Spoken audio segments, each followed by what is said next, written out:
Hello student, कैसे हैं आप सब। Hope you all are doing very good and fine. So welcome back to our channel. This side Priyanka Khanna, आपकी अपनी educator.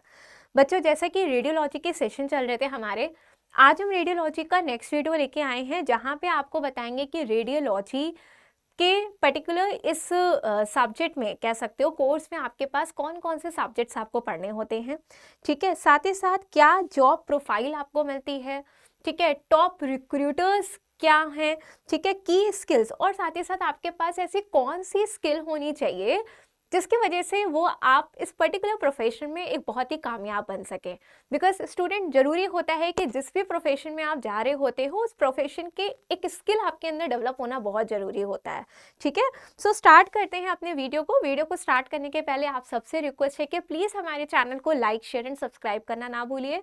साथ ही साथ बेल आइकन को जरूर प्रेस कीजिए जिसकी वजह से हर एक न्यू वीडियो का अपडेट आपको जल्द से जल्द मिलता चले। सो स्टार्ट करते हैं अपनी वीडियो को। जैसा कि हमने इंट्रोडक्शन के पार्ट में बताया कि रेडियोलॉजी के कोर सब्जेक्ट्स कौन से होते हैं, जब आप इस कोर्स को करते हैं तो आपको क्या क्या सब्जेक्ट्स पढ़ने होते हैं।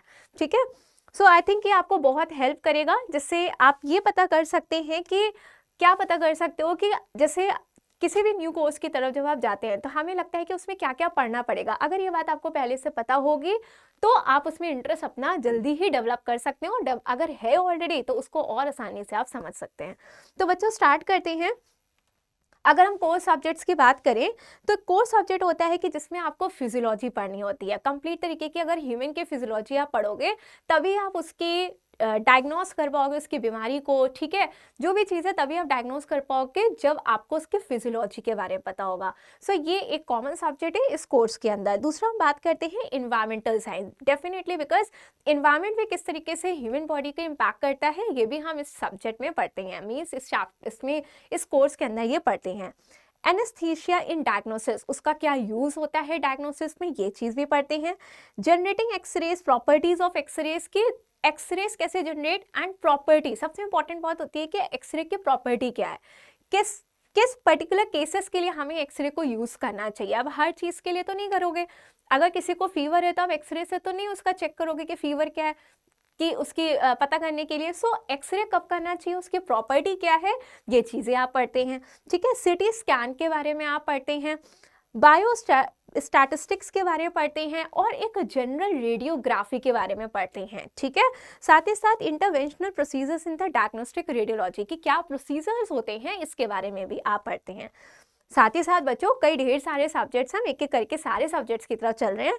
Management of health care organisation, कि किस तरीके से हम हेल्थ केयर ऑर्गेनाइजेशन को मैनेज करते हैं। साथ ही साथ हर एक चीज़ के लिए रेडिएशन दिया जाए या जैसे कि एक्सरे किया जाए या अल्ट्रासाउंड किया जाए तो उसके साथ ही साथ हमें बेनिफिट तो पता होने चाहिए कि इसका काम क्या है, साथ ही साथ उसके हजार्डस कैरेक्टरिस्टिक्स क्या है ये भी पता होना चाहिए। तो रेडिएशन के क्या नुकसान है ये भी आपको पता होता है। एमआरआई के बारे में आप पढ़ते हो, भाई इस सब्जेक्ट के बारे में पढ़ते हो, conventional radiology equipment, nuclear medicine, PET scan, radiological procedures, pathology and obviously human resources. ठीक है, सो पैथोलॉजी के बारे में पढ़ाया जाता है। जैसे कि पैथोलॉजी एक अपने में कोर्स होता है, लेकिन इस कोर्स के अंदर आप इस पैथोलॉजी डिवीजन को भी पढ़ाई कर रहे हो।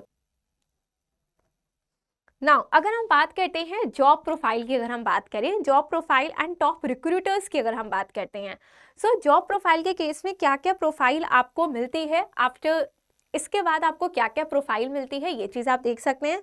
सो एक्सरे टेक्नीशियन आप क्या बन सकते हैं, रेडियोग्राफी के कोर्स करने के बाद आप बन सकते हैं एक्सरे टेक्नीशियन बन सकते हैं। ठीक है, and X ray technician operate various X ray equipment, they conduct X ray, they these technicians are employed across hospital and the scanning centre, मतलब आप ऑपरेट करना सीख जाते हैं। रेडियोग्राफर बन सकते हैं जो एक्सरेज को यूज करते हैं, बाकी और मेथड्स को यूज करते हैं डायग्नोस करने के लिए। थेरेपी रेडियोग्राफर बन सकते हैं जो कि आपके कहाँ पे काम करते हैं, कैंसर सेंटर्स में काम करते हैं, क्लिनिक्स में करते हैं, बिकॉज उन पेशेंट्स में रेडिएशन की जरूरत पड़ती है उनके ट्रीटमेंट के लिए। ठीक है, सो रेडिएशन प्रोटेक्शन स्पेशलिस्ट बन सकते हैं जो कि रिसर्च एंड डेवलपमेंट में काम करते हैं। They find out the ways to minimise and prevent the radiation का डैमेज, मतलब वो फाइंड आउट करते हैं उस रास्ते को कि जिसके वजह से मिनिमाइज हो सके, प्रिवेंट कर सके हम रेडिएशन के डैमेज को। साथ ही साथ साइंटिफिक असिस्टेंट बन सकते हैं जो कि रिसर्च में काम कर रहे होते हैं, and they conduct the research and studies on the various aspect of the field. ठीक है, सो ये हो गए आपके कुछ प्रोफाइल्स के नाम। सिर्फ स्टूडेंट देखिए यहाँ पे जो बताया गया है वो सारी प्रोफाइल्स नहीं बोली गई हैं, यहाँ पे आपको कुछ प्रोफाइल्स के नाम दिए गए हैं और उन प्रोफाइल का डिस्क्रिप्शन भी दिया गया है।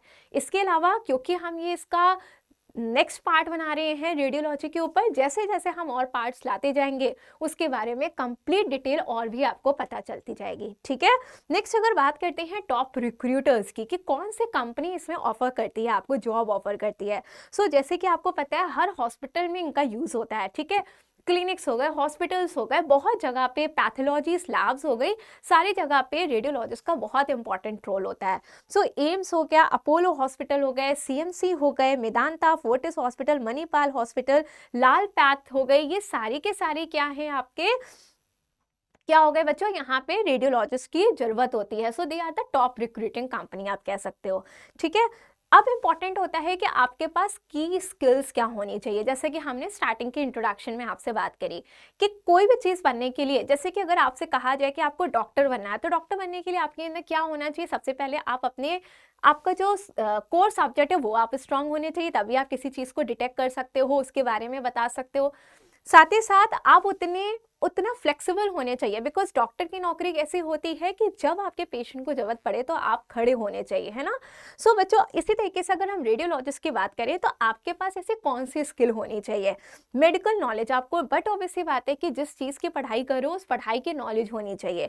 ऑब्जर्वेशनल स्किल कि कोई भी चीज़ को आप ऑब्जर्व कर सको ये पहचान होनी चाहिए।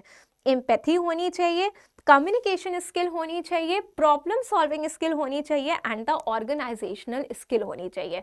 चीज़ों को हम ऑर्गेनाइज कर सकें, ठीक है, हम समझ सकें चीज़ों को, बात कर सकें और चीज़ों का सल्यूशन निकाल सकें। And these are the very common I think की स्किल जो हर एक प्रोफेशन में बहुत इंपॉर्टेंट होता है।